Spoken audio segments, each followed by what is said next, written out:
ஜெபம் செய்வோம். அன்பும் இரக்கமுள்ள பரலோக தகப்பனே, மனமகிழ்ச்சியான இந்த காலை வேளைக்காக நன்றியோடு ஸ்தோத்திரிக்கிறோம். காலைதோறும் கிருபை புதியதாக இருக்கிறதுக்காக மக்கள் நன்றி செலுத்துகிறோம். அங்கும் இங்கு நோய்களும் வாதைகளும் வியாதிகளும் பலவீனங்களும் சோர்வுகளும் விபத்துகளும் நாசமோசங்களும் இழப்புகளும் பண குறைவும் தாட்சியும் கண்ணீரும் வேதனைகளும் மன அழுத்தங்களும் சண்டைகளும் சச்சரவுகள் இருந்தாலும் உண்மை நம்பி இருக்கிற பிள்ளைகளுக்கு, உண்மை தேடுகிற பிள்ளைகளுக்கு ஒரு குறைவில்லாமல் பாதுகாத்து வருகிற கிருபைக்காக ஸ்தோத்திரம். எல்லாரும் உங்கள் வாய்களை திறந்து என்னோடு சேர்ந்து கொள்ளுங்க. யாரும் அமைதியாக இருக்காதீங்க. நீங்கள் வீட்டில் இருந்தாலும் சரி, வெளியில் இருந்தாலும் சரி, மனதுக்குள்ளே ஆண்டவருக்கு நன்றின்னு சொல்லுங்கள், ஸ்தோத்திரம்னு சொல்லுங்கள். மற்ற 9 பேர்கள் எங்கே என்று ஆண்டவர் கேட்டார். ஆண்டவர் நன்றி உள்ள இருதயத்தையே நோக்கி பார்க்கிறார். நாம் அவருக்கு எப்பொழுதும் நன்றி உள்ளவர்களாக இருக்கும்படி அவர் விரும்புகிறார். எனவே இந்த வேளையிலே, காலை வேளையில் ஆண்டவர் கொடுத்த நல்ல சுகத்திற்காக, ஆரோக்கியத்திற்காக, ஜீவனுக்காக, பலத்திற்காக ஆண்டவருக்கு நன்றி செலுத்துங்க. நீ சொல்லுங்க, நான் நிர்மூலமாகாமல் இருப்பது கர்த்தருடைய கிருபையே, இந்த இரக்கங்களுக்கு முடிவில்லை, அவை காலைதோறும் புதியதாக இருக்கிறதுக்காக ஸ்தோத்திரம். ஆண்டவரே, எங்கள் குடும்பம், எங்கள் பெற்றோர், எங்கள் உடன் பிறந்தவர்கள், எங்கள் வருமானம், எங்கள் வேலை, எங்கள் ஆஸ்தி, எங்கள் செல்வம் எல்லாவற்றையும் பாதுகாக்கிற சர்வ வல்லவரேசு என்று நாங்கள் அறிக்கை செய்கிறோம். வானிலத்தோர் புதலத்தோர் எல்லாம் அறிக்கையிடுகிற ஒரே நாமம் இயேசுவின் நாமம். எல்லா முழங்கால்களும் முடங்குகிற நாமம் இயேசுவின் நாமம். ஆண்டவரே, இந்த வேளையில் உம்மை நோக்கி பார்த்து பிரகாசம் அடைந்தார்கள். உம்மை நோக்கி பார்த்த முகங்கள் பிரகாசம் அடைந்தன. அவர்கள் முகங்கள் ஒருபோதும் வெட்கப்பட்டு போவதில்லை என்று வேதம் சொல்கிறது. எங்கள் சத்துருக்களுக்கு முன்பாக நீர் எங்களுக்கு ஒரு பந்தியை ஆயத்தப்படுத்தி எங்கள் தலையெண்ணையால் அபிஷேகம் பண்ணுகிறேன். பாத்திரம் நிரம்பி வருகிறது. நாங்கள் சாப்பிடுகிற உணவு, நாங்கள் சாப்பிடுகிற தண்ணீர், எங்கள் பிரயாணம், எங்கள் உறக்கம், எங்கள் வீட்டு வேலைகள், இவற்றின் மத்தியிலே உங்களுடைய பிரசனம் இருக்கிறது. ஸ்தோத்திரம். எல்லா துதியும் கனமும் மகிமையும் மேன்மையும் முக்கிய சுருக்கும் இயேசுவின் நாமத்தில் ஜெபிக்கிறோம் நல்ல பிதாவே, ஆமென். திருக்கரத்தால் தாங்கி என்னை திரு சித்தம் போல் நடத்திடுமே என்ற பாடலை நாம் பாடுவோம். திருக்கரத்தால் தாங்கி என்னை திரு சித்தம் போல் நடத்திடுமே, குயவன் கையில் களிமண்ணான் அனுதினம் நீ வணைந்திடுமே, குயவன் கையில் களிமண்ணான் அனுதினமும் வணைந்திடுமே,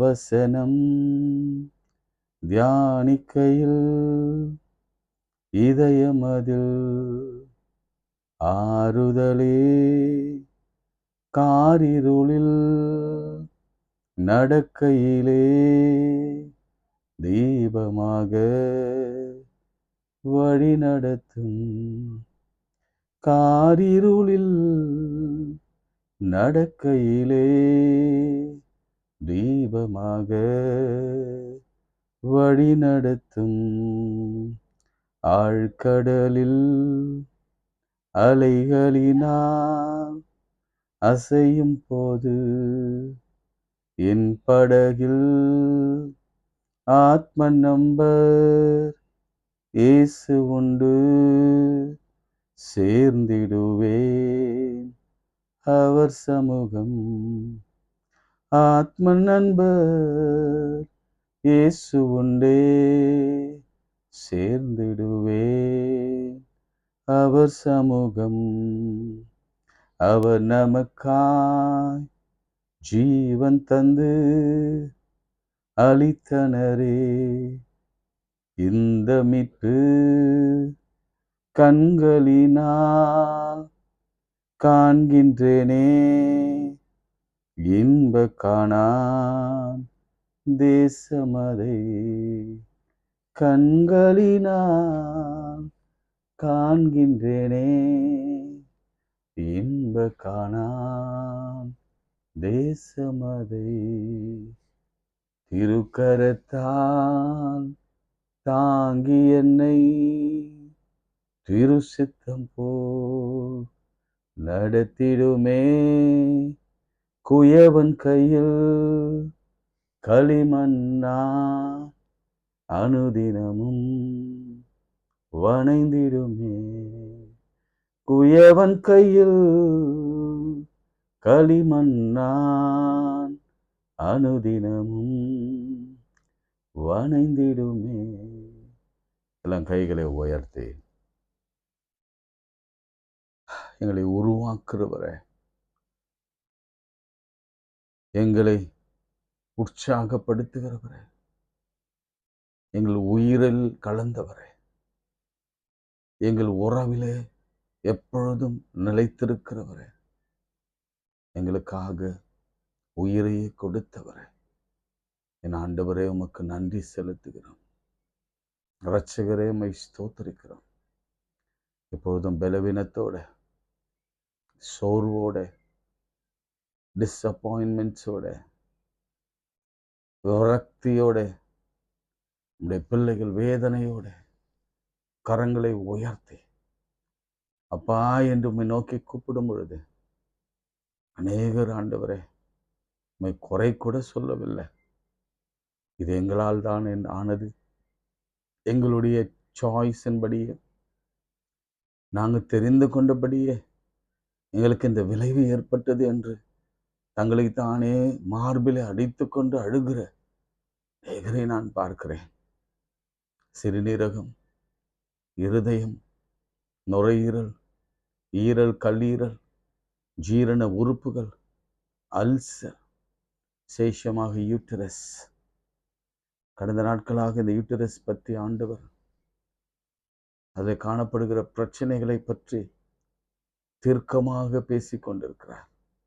இப்பொழுதே ஒரு விடுதலை, மருத்துவர்கள் கொடுக்க முடியாத, தேவனால் முடிகிற ஒரு மருத்துவர் போல என் ஆண்டவர் இயேசு குடும்ப மருத்துவரை போல இப்பொழுது விடுதலையாக்கி கொண்டிருக்கிறார். உதரத்தின் ஊரில் நிற்கிறதுக்காய் ஸ்தோத்திரம். பலவீனத்திலே கர்த்தருடைய பலன். பிள்ளைங்க தேர்வு எழுதுறாங்களா? ஒரு நிமிஷம் கையை உயர்த்துங்க, போதும், உயர்த்துங்க. ஜெயம் கர்த்தரால் வரும். மோசே உயர்த்தி அமலேக்கியர்களை ஜெயித்தான் என்றால், மேற்கொண்டான் என்றால், நாம உயர்த்தும் பொழுது ஏன் கர்த்தர் நம்மை மேற்கொள்ள அவர் செய்யாமல் இருப்பாரோ? நிச்சயமாக இருக்க மாட்டார். மோசேக்கு ஒரு நியாயம், நமக்கு ஒரு நியாயம் அல்ல. அதே போல சாலமோன் உயர்த்தி அவன் கேட்ட ஞானத்தையும் கேளாத ஐஸ்வர்யத்தையும் அவன் பெற்றுக்கொண்டான்னா ஏன் நாம் பெற்றுக்கொள்ள முடியாது? கைகளை உயர்த்தி கேளுங்க. ஆண்டவரே, ஞானத்தையும் நாங்கள் கேளாத ஐஸ்வர்யத்தையும் எங்களுக்கு தாரும். தாவீதின் குமாரனை இறங்கும். கைகளை விரித்து கேட்டான். கர்த்தர் கண்களை கொடுத்தாருன்னா அந்த பிளைண்ட் மேன் மாத்திரம் தானே கர்த்தர் நமக்கும் அவர் எல்லாவற்றையும் கொடுக்க வல்லவராக இருக்கிறார். உச்சன் தலையிலிருந்து கண்கள் இருந்து கால்கள் வரைக்கும் கர்த்தர் புதிதாக்குகிறார். அவர் பாரபட்சம் உள்ள தேவன் அல்லவே அல்ல. ஒரு பெண் கையை நீட்டி தொட்டால் அந்த பெண்ணுக்கு மாத்திரம்தான் சுகம் கிடைக்குமா? நீங்கள் கைகளை உயர்த்தி நீட்டி ஜெபிக்கும் பொழுது உங்களுக்கும் சுகம் கிடைக்கும். மூழ்கி போகிறேனே என்று தாவீது கைகளை உயர்த்தின பொழுது ஒரு கரம் அவனை பிடித்து தூக்கி நிறுத்தினது. அவர் பேதுருக்கு மாத்திரம்தான் உதவி செய்வாரா? நமக்கும் உதவி செய்வார். நிற்க பலனில்லை என்று யோசுவா சொன்ன போது அவனுக்காக யுத்தம் பண்ணின ஆண்டவர் நமக்கு யுத்தம் பண்ண மாட்டாரா? நிச்சயம் யுத்தம் பண்ணுவார்.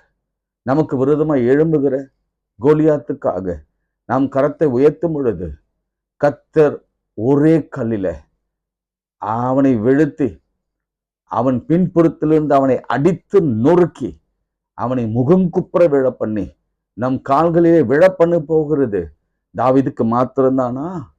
நமக்கு இல்லையா? நிச்சயம் நமக்கு செய்வார். சொல்லி ஜெபம் பண்ணுங்க. சொல்லி ஜெபம் பண்ணுங்க. ப்ரிசைஸா சொல்லுங்க, குறிப்பா சொல்லுங்க. என் ஆண்டவர் பாரபட்சம் உள்ள தேவன் அல்லவே இல்லை. அவர் நேற்றும் இன்றும் என்றும் மாறாதவர். அவர் சொல்லாகும், அவர் கட்டளையிட நிற்கும். இன்றைக்கும் அப்படி செய்ய போகிற தயவுக்காய் ஸ்தோத்திரம். இயேசுவின் நாமத்தில் ஜெபிக்கிறோம் பிதாவே, ஆமென். பிரியமானவர்களே, நேற்று ஒரு அழகான பகுதியோடு நாம் நிறுத்தினோம். யோவான் 11ஆம் அதிகாரம், ஏன் ஆண்டவர் மரியாளை வரணும், மரியாள் அழைத்து, அதுவும் ரகசியமாய் அழைத்தார் என்பது குறித்ததான ஒரு பதில் உங்களுக்கு நிச்சயம் கிடைத்திரும். நீங்கள் இதுக்கு முன்னாடி கூட இதை யோசித்திருப்பீங்க, தியானித்திருப்பீங்க. என்னமோ நான் தான் புதுசாக ஏதோ சொன்னேன்லாம் இல்லை. என்னை விட நீங்கள் அறிவார்ந்தவர்கள் இருக்கிறீங்க, ஞானவான்கள் இருக்கிறீங்க. ஆனாலும் இந்த இடத்துல கர்த்தர் நமக்கு கற்றுக் கொடுக்கிற பாடம் என்னன்னா, அதை மாத்திரம் நான் சொல்கிறேன். ஏன் மரியாள் வரணும்னா, மரியாள் இந்த வார்த்தையை இன்னைக்கு காலையிலேருந்து ஆண்டவர் போட்டார். மிகுந்த டிஸப்பாயின்மெண்ட்ல இருந்தாங்க. ஆண்டவரே, யூ ஆர் லேட்டா வந்துட்டீங்க. ஏமாற்றத்தோடு இருந்தாங்க. அதே சமயத்துல ஆண்டவருடைய அன்பை அவங்க சந்தேகித்தாங்க. இந்த கேட்டகரியில் நம்ம இருக்கிறோமான்னு யோசிச்சு பாருங்க. மரியாள், மார்த்தாள், மரியாளும் சரி மார்த்தாளும் சரி ஏமாறுது போய். ஆண்டவர் என்றைக்கும் ஏமாற்ற மாட்டார். கால தாமதமானதே தவிர அவருக்கு ஏமாற்ற தெரியாது. ஏமாற்றுகிறவரும் அல்ல, டிசப்பாயிண்ட் பண்ணுகிறவர் அல்ல. அவர் சொல்லியும் செய்யாதிருப்பாரோ, வசனித்தும் அதை அதை அதை நிறைவேற்றாமல் இருப்பாரோ? வேதம் சொல்லுகிறதுல நீங்க எடுத்து பாருங்க. யாராவது ஒருவரையாவது கர்த்தர் இயேசு கிறிஸ்து டிசப்பாயிண்ட் பண்ணிட்டாரு, அவங்க ஏமாந்துட்டாங்க, இயேசுவை நம்பி வந்து ஏமாந்துட்டாங்க அப்படின்னு ஏதாவது நீங்க ஒரு நிகழ்ச்சி எங்கிட்ட எடுத்து காட்டுங்க பார்ப்போம். பைபிள்ல ஒரு நிகழ்ச்சியும் இல்லை, ஒரு சந்தர்ப்பத்திலும் அப்படி நடக்கல. இன்னைக்கு ஆவியானவர் இவ்வளவுதான் பத்தி பேசுறார். ஐயோ ஏமாந்து போனேன் மனுஷரால, ஐயோ ஏமாந்து போனேன், ஏன் கர்த்தர் என்னை ஏமாற்றினார், நான் ரொம்ப எதிர்பார்த்திருந்தேன். எதிர்பார்ப்பு எதிர்பார்ப்பு எதிர்பார்ப்பு. இன்னைக்கு நடக்கும், நாளைக்கு வந்துடும், நாளன்னைக்கு அப்பாயின்மெண்ட் வந்துடும், இன்னைக்கு சுகம் என்று வரும், இன்னைக்கு திருமண செய்தி வரும், இன்னைக்கு குழந்தை பாக்கியம் என்று சொல்லி வரும், இன்னைக்கு வெளிநாட்டு வேலை என்று வரும். நான் ஏமாந்து போனேன், கர்த்தர் வந்து செய்வார் என்று நினைத்தேன். கர்த்தரும் வரல, கர்த்தர் அனுப்பின தேவ தூதர்களும் வரல, அல்லது ஒரு செய்தியும் வரல, பதிலும் வரல என்று ஏமாற்றத்தோடு வீட்டில் அமர்ந்து கிடக்கிறீங்களா?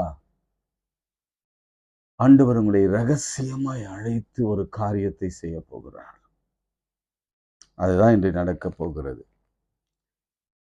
அவர் சொன்னாரு, லாசரு பிழைப்பான், உங்க தம்பி உயிரோடு வருவான். இதை விட வேற என்ன வேணுங்க? இன்னைக்கு அவங்க தம்பின் என்ற இடத்துல உங்க மகன், உங்க சகோதரன், உங்க சகோதரி, உங்க பிள்ளைகள், உங்க தேவைகள் எல்லாவற்றையும் போட்டுக்கொண்டு ஆண்டவர் பிழைக்க செய்வார், ரைட் என்று நாம அறிக்கை செய்வோம். சரி, இயேசு இருந்த இடத்தில் மரியாள் வந்து அவரை கண்டவுடனே அவர் பாதத்தில் விழுந்து, ஆண்டவரே, நீர் இங்கே இருந்தீரானார் என் சகோதரன் மரிக்க மாட்டான் என்றாள். அவள் அழுகிறதையும் அவரோடு கூட வந்த யூதர்கள் அழுகிறதையும் இயேசு கண்டபோது ஆவியிலே கலங்கி துயரம் அடைந்து, அவனை எங்கே வைத்தீர்கள் என்றார். ஆண்டவரே, வந்து பாரும் என்றார்கள். இயேசு கண்ணீர் விட்டார். ஏன் இயேசு கண்ணீர் விடணும்? இந்த கேள்விதான் இன்னைக்கு முழுசா நான் தேடிட்டே இருந்தேன். இயேசு எத்தனை முறை கண்ணீர் விட்டார்? பதில் சொல்லுங்க பார்ப்போம். இயேசு எத்தனை முறை கண்ணீர் விட்டார்? 2 முறை. லூக்கா 19ஆம் அதிகாரத்துல 2 முறையா அப்படின்னு நான் கேட்கிறேன். 2 முறையா அல்லது 3ஆ? லூக்கா 19ஆம் அதிகாரத்தில் எருசலேம் தேவாலயத்தை பார்த்து, எருசலேம் நகரத்தை பார்த்து சொன்னார், கண்ணீர் விட்டார். எருசலேம் அழிந்து போகிறதே, தேவாலயம் தீக்கரையாக்கப்பட போகிறதே என்று ஆவியிலே கலங்கி கண்ணீர் வடித்தார். கோழி தன் குஞ்சியை சேர்ப்பது போல நான் சேர்த்து இவங்களோடு கூட அன்பாய் இருக்க நினைச்சேனே, இவங்க என்னை கைவிட்டாங்களே, என்னை விட்டு விட்டாங்களே, என்னை ஒதுக்கினாங்களே என்று கண்ணீர் விட்டார். வேறு எங்க கண்ணீர் விட்டார்? முடிவில் நான் சொல்லட்டுமா? அது வரைக்கும் நீங்க யோசனை பண்ணிட்டே இருங்க. இயேசு எங்க கண்ணீர் விட்டார்? சரி, இப்ப இயேசு ஏன் கண்ணீர் விட்டார்? அதுவும் எப்படி போட்டிருக்குன்னா, இயேசு கண்டபோது ஆவியிலே கலங்கி துயரம் அடைந்து, அவனை எங்கே வைத்தீர்கள் என்றார். ஆண்டவரே வந்து பாரும். இயேசு கண்ணீர் விட்டார். Jesus wept. ஏங்க அழணும்? சொல்லுங்க. Reasons are there, many reasons are there. ஒன்று, நம்ம யதார்த்தமா நம்ம பேசலாம். இயேசுவுக்கு மிகவும் அன்பா இருந்த குடும்பம். Right, very good answer. இயேசுவை ஏற்றுக்கொண்ட குடும்பம். ரைட். இயேசுவின் பாதத்தில் அமர்ந்து வேதத்தை, வசனத்தை, அவருடைய பிரசங்கத்தை கேட்ட குடும்பம். Very good, excellent. மேரிதான் பரிமள தைலத்தை ஆண்டவர் பாதத்திலே பூசி, அது அவங்களுடைய திருமணத்திற்காக வைத்திருந்ததை அற்பமா குப்பையா எண்ணி அதை ஆண்டவர் பாதத்திலே ஊற்றி, நம்ம யூதா சொன்னதெல்லாம் உங்களுக்கு தெரியும்.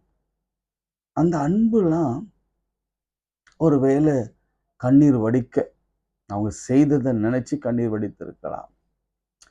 இன்னொன்னு என்ன சொல்லலாம் அப்படின்னு நீங்க யோசிங்க. என்ன சொல்லலாம்? இயேசு ஏன் இவர்கள் இந்த மரணத்தை பார்த்து, அல்லது லாசருவின் இழப்பை பார்த்து, அல்லது மரியாளை பார்த்து, மார்த்தாளை பார்த்து, அல்லது கூடி வந்திருந்த யூதர்கள் அழுகிறதையெல்லாம் பார்த்து துயரம் அடைந்து ஏன் கண்ணீர் வடிக்க வேண்டும்? இன்னொரு காரணம் உண்டு. இயேசுவின் ஊழியத்தை தாங்கின பல பெண்களிலே இந்த மேரி, இந்த மார்த்தாள், அவர்களுக்கும் ஒரு பங்கு உண்டு. சரி, இப்படி பல காரணங்கள் சொல்லிக்கொண்டே போகலாம். ஆனா முக்கியமான காரணம் ஒன்று உண்டு. அதுதான் இன்னைக்கு முழுவதும் மண்டையை பிச்சு கொண்டு யோசனையாகவே இருந்த. என்ன காரணம், என்ன காரணம்? சொல்லுங்க பாப்போம் ஆண்டவரே என்று யோசித்து கொண்டிருந்த போது ஆவியானவர் பலர் வழியாக பேச ஆரம்பித்தார். என்ன பேச ஆரம்பித்தார் என்று சொன்னால், மரணம், மரண பயம், மரணத்தினாலே வருகிற அந்த இழப்பு, the death, the wages of sin is death. பாவத்தின் சம்பளம் மரணம். இந்த டெத்தை ஆண்டவர் யோசிக்கிறார். என் ஜனங்கள் மாளுகிறதே, என் ஜனங்கள் அழிகிறதே. இப்போ யோசித்து பாருங்க, வாலிப பிள்ளை மறிக்கிறான்னா அந்த குடும்பத்திலே ஒரு கை, அந்த குடும்பத்திலே வாழ்க்கையை இழந்து போய், நான் நிறைய குடும்பங்களை பார்த்திருக்கிறேன். தன் தகப்பனே தன் பிள்ளைகளை அடக்கம் பண்ணின குடும்பங்களை பார்த்திருக்கிறேன். அதே போல தவிர்க்க முடியாத சில சமயங்களை சின்ன சின்ன குழந்தைகள் வைத்துக்கொண்டு தகப்பன் தாய் இழந்த குடும்பங்களை நான் பார்த்திருக்கிறேன். மரணம் என்பது ஒரு வலி. அதாவது எந்த கொடுமையும் தாங்கிக்கலாம், ஏன் வறுமை கூட தாங்கலாம். ஆண்டவர் ஏதோ ஒரு காரியத்துல பட்டினியில உணவு கண்டிப்பா நிச்சயம் ஏதாவது ஒரு வழி பண்ணுவார். வழி நிச்சயம் கண்டுபிடிக்கும். ஏதோ ஒரு ரொம்ப வறுமை வந்துருச்சு, அட்லீஸ்ட் ஒரு பெட்ரோல் பங்க்லையாவது, அல்லது ஒரு ஒரு என்ன சொல்வோம், ஒரு செக்யூரிட்டி ஜாப், அதெல்லாம் ரொம்ப எளிமையாக கிடைக்கிற ஜாப்ஸு, அல்லது மூட்டை தூக்கியோ அல்லது எப்படியோ நம்முடைய ஜீவனத்தை நம்ம வைத்து கொள்ளலாம். குடும்பத்தை காப்பாற்றலாம். ஆனா ஆதாரமே போச்சுன்னா நான் ஏன் அழுதார் என்பதற்கு இன்னும் ஆழமா சிந்தித்த பொழுது, இங்க ஒரு ஒரு வாலிப பிள்ளைய பாடையில வைத்து தூக்கி கொண்டு வராங்க. நீங்க அந்த நிகழ்ச்சி நீங்க வாசித்தீங்கன்னா உங்களுக்கு தெரியும். இயேசு மனதுருகி அவருக்கு இந்த மரத்து மீது ஒரு பெரிய அவர்ஷன், அது சரியான இங்கிலீஷ் அர்த்தம் விளங்குமான்னு எனக்கு தெரியல. மரத்தின் மீது ஒரு வெறுப்பு. இப்படிலாம் கர்த்தர் படைக்கலையே. டெத் டெத் நல்லா யோசிச்சு பாருங்க. அந்த சின், இந்த டெத்து தான் ஆண்டவரை அழ வைத்தது. ஒருவேளை அவங்க அப்பா இறந்த பொழுது ஏற்பட்ட அனுபவம் அவருக்கு இன்னைக்கு இதை சொல்லலாம் நினைக்கிறேன். இன்னைக்கு நிறைய நம்ம மரண வீட்டுக்கெல்லாம் போகும் பொழுது அங்க போய் நிற்போம். அங்க கூடி இருக்கிறவர்கள் எல்லாம் அழுறதெல்லாம் பார்த்து நம்ம உள்ளம் கரையுதோ என்னமோ தெரியாது. ஆனா நீங்க அங்க போய் நம்ம ரொம்ப நேசித்த அந்த தகப்பனும் தாயும் நமக்கு இல்லைன்னு நினைச்சு பாருங்க. இன்னைக்கு பலர் அப்படிதான் அழுகுறாங்க. நீங்க கிராமத்துல போனா உங்களுக்கு தெரியும். அவங்க அந்த அந்த பர்டிகுலர் இறந்து போனவங்களுக்கு குறித்தோ அல்லது அவங்களுக்கு கணவனோ மனைவியோ பிள்ளைகளை குறித்து அழுவதை காட்டும். என் வீட்டுக்காரும் கூட, என் மனைவி கூட, என் பிள்ளைகள் கூட இப்படி போயிட்டாங்களே அப்பா சில. அவங்களுக்கு தோன்வது என்னன்னா, அவங்க வீட்டில் ஏற்பட்ட இழப்பு. இன்னைக்கு ஆண்டவர் இதற்கு ஒரு முற்றுப்புள்ளி, ஆண்டவர் இதற்கு ஒரு முற்றுப்புள்ளி வைக்கிறார். நான் என்ன சொல்றேன், நல்லா கவனிச்சுக்கோங்க, நல்லா கவனிச்சுக்கோங்க. நீங்க கர்த்தருக்குள்ள இருந்தீங்கன்னா, நாம கர்த்தருக்குள்ள இருந்தோம்னா எப்போதும் வேதத்தை வாசித்து ஆண்டவருடைய பாதத்துல எப்படியாவது டைம் கிடைக்குதோ கிடைக்கலையோ அவர் பாதத்துல அமர்ந்து அவரை தியானித்தோம்னா, அவருக்காக ஏதாவது செய்தோம்னா, ஊழியம் செய்தோம்னா, நான் சொல்றேன், நம் மரணத்தை பற்றி ஒரு பயம் அவசியம் இருக்க வேண்டியதில்லை. மரணத்தை பற்றிய ஒரு பயம் இருக்க முடியாது. நான் ஆவியில நிறைஞ்சி சொல்றேன், அனுபவத்துல சொல்றேன். மரணத்தை பற்றி ஒரு பயம். இன்னைக்கு நான் உங்களுக்கு சொல்றேன் பாருங்க, நம்ம சாகுறோம் சாகலை என்பதெல்லாம் இரண்டாவது விஷயம். ஆனா நான் மறிச்சிருவேன் அப்படின்னு நினைச்சு பயப்படுறானே, அவங்க தான் சீக்கிரம் மறித்து போறாங்க. அந்த வேற பிடுங்கணும். நீ மறிக்க மாட்ட. ஏசு இந்த டெக்ஸ்ட் முழுவதும் சொல்றது, அவன் மறிக்கவில்லை, அவன் நித்திரையா இருக்கிறான், அவனை எழுப்ப போகிறேன், 4 நாள் ஆயிற்று, கவலை இல்லை. அந்த 4 நாளுக்கு ஒரு கதை உங்களுக்கு தெரியும்ல, கதை, புராண கதை. யூதர்கள் மத்தியில அந்த இறந்த சடலத்தின் ஆவி 3 நாள் வரைக்கும் அந்த சடலத்தை சுற்றி இருக்கும்.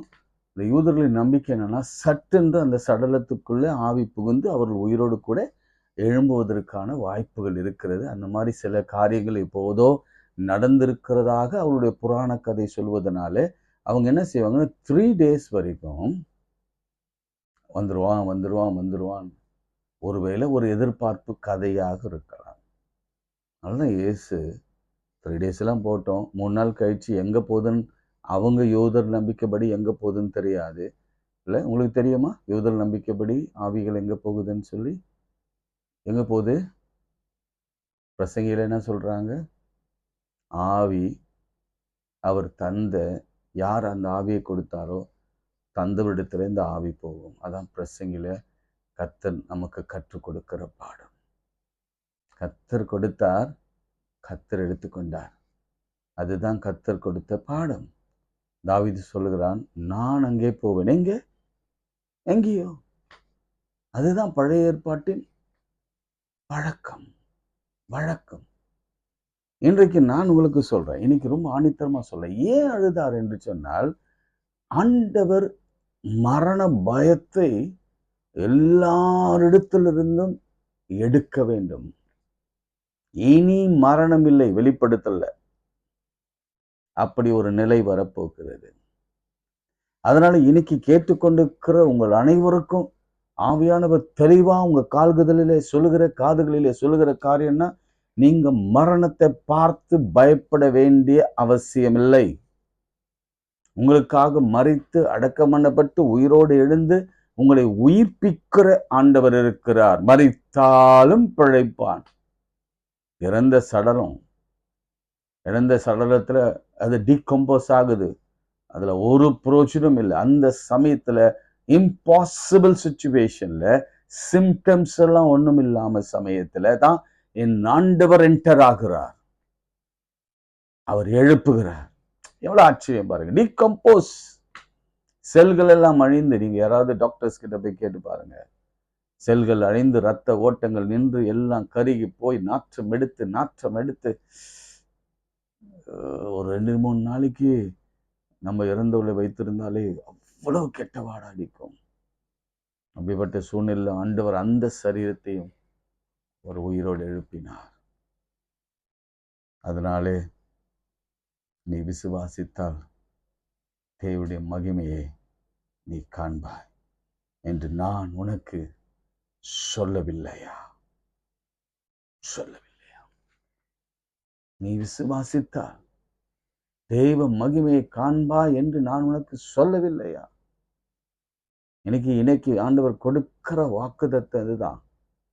இந்த மரணத்தின் பயம், மரணத்தின் வேர், மரணத்தின் அந்த கொடுக்கு, மரணத்தின் அதிகாரி, நாங்கள் ஒரு சவால் விடுறோங்க. பிசாசு அதுதான் நம்மளை கொல்ல, அதை அழிக்க அவன் வர. அவனுக்கு ஒரு சவாலை கொடுங்க. என்ன சவால் தரமா? என் இயேசுவின் அனுமதி இல்லாம என் ஜீவனை தொட உனக்கு உரிமை அதிகாரம் இல்லை. ஏன்னா நான் இயேசுவுக்கு சொந்தம், நான் இயேசுவின் பிள்ளை, பயமே இல்லை எப்போதும். அந்த மாதிரி இயேசுவின் பிள்ளை நீ உங்க அனுபவத்துல வரணும். அட போட, என்ன மரணம்! அப்படி ஒரு அனுபவம் வந்துருச்சுன்னா, எந்த வியாதி, எந்த சிக்னஸ், எப்ப எந்த ரூபத்துல, எந்த உறுப்புகளில அது வந்தாலும் ஆண்டவர் குணமாக்குவார். நான் சொல்லலையா என் தழும்புகளாலே குணமானீர்? நான் சொல்லலையா நீங்க விசுவாசித்தா அற்புதத்தை காண்பீங்க? நான் சொல்லலையா விசுவாசிக்கிறவர்கள் எல்லாம் கூடும்? நான் சொல்லலையா விசுவாசித்தவளே நீ பாக்கியவதி, நீ ஸ்திரீகளுக்குள்ளே ஆசீர்வதிக்கப்பட்டவள்? அந்த பெரும்பாடுள்ள பெண்ணை பார்த்து சொல்ற, உன் விசுவாசம் உன்னை ரட்சித்தது, மகளே நீ வேதனை நீங்கி நீ சுகமாயிரு. அந்த 100க்கு அதிபதி அந்த அந்த தகப்பனிடத்தெல்லாம் சொல்றார், நீ விசுவாசம் உள்ளவனாயிரு, அப்பொழுது உன் பிள்ளை பிழைப்பான், உன் வேலைக்காரன் சுகமாவான். விசுவாசம். ஆண்டவர் மீது நம்பிக்கையா இருந்தால் மரணத்தை குறித்து எந்த அச்சமும் பயமும் நமக்கு அவசியம் இருக்காது. இன்னைக்கு அப்படி ஒரு பயத்துல யாராவது இருக்கீங்களா? இன்னைக்கு உங்களுக்கு தான் பர்டிகுலரான ஒரு செய்தி. ஆண்டவர் சும்மா விட மாட்டார், சும்மா பார்த்து கொண்டும் இருக்க மாட்டார். நீங்க மரணத்தை தூக்கி பாதாளத்துல எறிங்க, ஆண்டவர் என்னை ஜீவனோடு வைப்பார். அவருடைய சித்தம் நிறைவேறும் வரைக்கும், அவருடைய ஆசை விருப்பம் என்னில் நிறைவேறும் வரைக்கும், அவர் எனக்கு குறித்ததை நிறைவேற்றும் வரைக்கும் என்னுடைய ஆயுள் பிரியாது, என்னுடைய தீபம் அணையாது. நான் என் பிள்ளைகளை கைவிட்டு போக மாட்டேன், அல்லது என்னுடைய குடும்பத்திலே நான் அவர்களை யாரையும் அனாதையா விடமாட்டேன். கர்த்தர் என்னை உயிரோடு வைப்பார். ஆமென். 4 நாள் லாசருவை உயிரோடு எழுப்ப முடியும்னா, உயிரோடு இருக்கிற நமக்கு எவ்வளவு நன்மை அவரால் செய்ய முடியும். கை விளங்கும், நடக்க முடியல நடக்கும், நடப்பீங்க. யூட்ரஸ்ல பிரச்சனை குணமாகும், இருதயத்துல பிரச்சனை குணமாகும். அதாவது மருந்து மாத்திரை எல்லாத்தையும் காட்டிலும் நான் சொல்றேன், சைலண்ட் கில்லர்ன்னு சொல்லுவாங்க. ஆனா என் ஆண்டவர் சைலண்ட் ஹீலர். அவர் அவர் தினந்தோறும் நம்ம சைலண்டா ஹீல் பண்ணி கொண்டிருக்கிறார். எத்தனை பேர் நம்புறீங்க? அது சைலண்ட் ஹீல். ஒவ்வொரு நாளும் நீங்க வேதத்தை 1/2 மணி நேரம் வாசிக்கிற பொழுது நீங்க enormous protein, enormous energy, enormous vitamin, enormous strength, enormous renewed spirit நீங்க பெற்றுக்கொள்றீங்க. அது என் எக்ஸ்பீரியன்ஸில் உணர்றேன். என்னதான் சோர்வு இருந்தாலும் இந்த உட்காந்து 1/2 மணி நேரம் பேசும்போது வரும் பாருங்க பலன். என் ஊழியத்தில் நான் சொல்லுவேன், 4 கோயிலில் பிரசங்கம் பண்ணுவேன், அல்லது 5வது கோயிலில் பிரசங்கம் பண்ணாலும் கூட அந்த இடத்துல ஏறி நிற்கிற வரைக்கும் தான் எனக்கு பலவீனம் நிற்கும். அப்புறம் ஏறி நின்னுன கர்த்தர் ஒரு பலத்தை கொடுப்பாரு பாருங்க, அது காண்டா மிருகத்தின் ஒத்த பலன். இப்படிதான் இதை பற்றி தான் சொல்றேன். ரொம்ப பலவீனம். ஒரு கன்வென்ஷன் திடீர்னு அது புக் ஆயிடுச்சு. ஐயா வரணுமா அப்படின்ற கேட்குற அளவுக்கு எனக்கு ப்ரெஷர், ஜாப், ஊழியம். ஆனால் நாங்கள் போன பொழுது மக்கள் எல்லாம் அப்படியே வெளியில் உட்கார்ந்து கொண்டிருக்கிறார்கள். கிரவுண்டில் ஒரு ஸ்டேஜ், பழைய ஸ்டேஜில் எழும்பினேன், செவிக்க ஆரம்பித்தேன், வேதத்தை போதித்தேன். அதன் பிறகு ஐயர் ஒரு வார்த்தை சொன்னார், ஐயர்கிட்ட ஜோம் பண்ணுறவங்களாம் வந்து ஜோம் பண்ணிக்கங்க. அப்படியே அவரை பார்த்த ஒரு நிமிஷம், ஏய் முழுசுமா டயர்டாக நிற்கிறேன்டா, என் தம்பி மாதிரி அவன், ஃபுல்லாக எக்ஸாஸ்ட் ஆகிட்டு நிற்கிறேன்டா.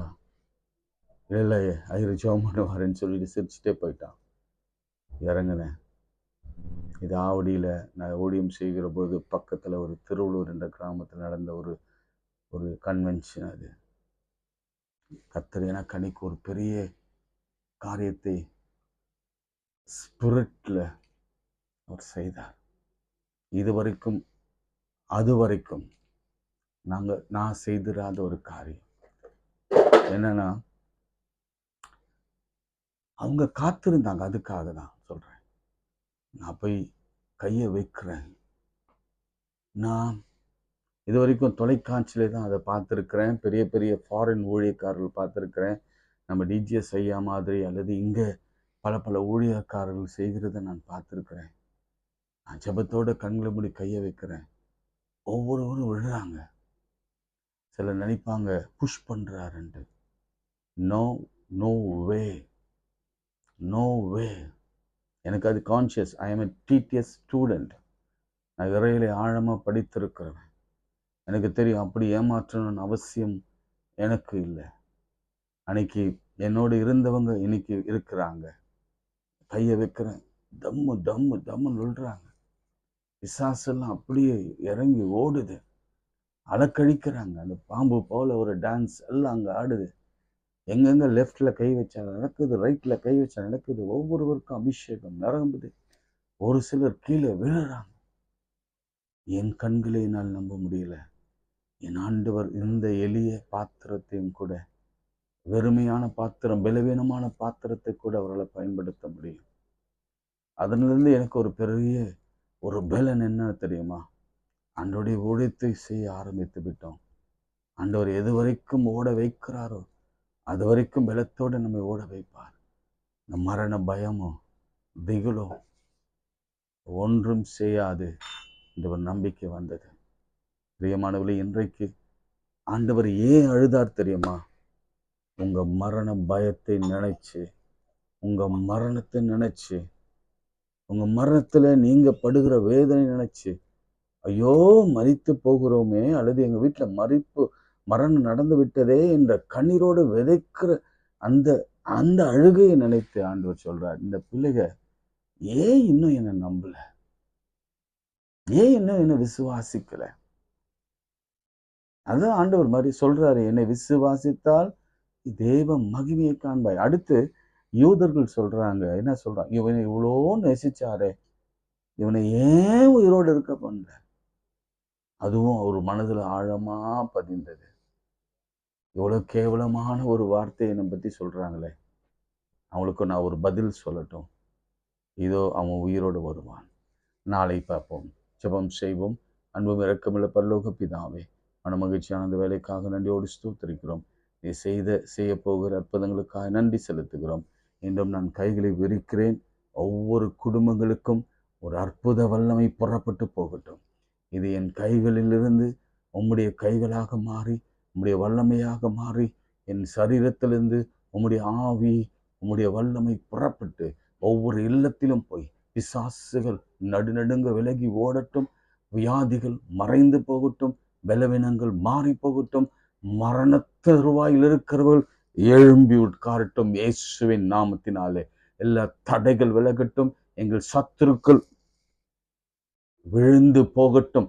அதை என் கண்களால் நான் பார்க்கட்டும். என் கைகள் நீட்டுகிறேன். கர்த்தர் நீட்டும் பொழுது கர்த்தருடைய வல்லமை ஒவ்வொருவரையும் எங்களுக்கு விரோதமாய் எழும்புகிறவரை கர்த்தர் அதம் பண்ணி காரியங்களை மாறுதலாய் முடிய பண்ணுவீராக. எஸ் லார்ட், இது உம்முடைய வைராக்கியம் செய்யட்டும். ஒருவரும் என்ன சொல்லணும்னா, அவனை ரொம்ப சகித்தாரே, இவனை ஏன் கைவிட்டார் ஆண்டவர்? நம்மளை பார்த்து ஒருவனும் கை நீட்டி பேச கர்த்தர் வைக்க விட மாட்டார். இதுதான் இன்றைக்கு கர்த்தர் கொடுக்கிற செய்தி. இயேசுவின் நாமத்தில் ஜெபிக்கிறோம் பிதாவே, ஆமென். நமது ஆண்டவராகிய இயேசு கிறிஸ்துவின் கிருபை, பிதாவாகிய தேவனுடைய அன்பு, பரிசுத்தாவின் ஐக்கியம் நம் அனைவரோடு மீண்டும் மீண்டும் சுதாக்கள் நிறைத்திருப்பதாக. ஆமென். God bless you.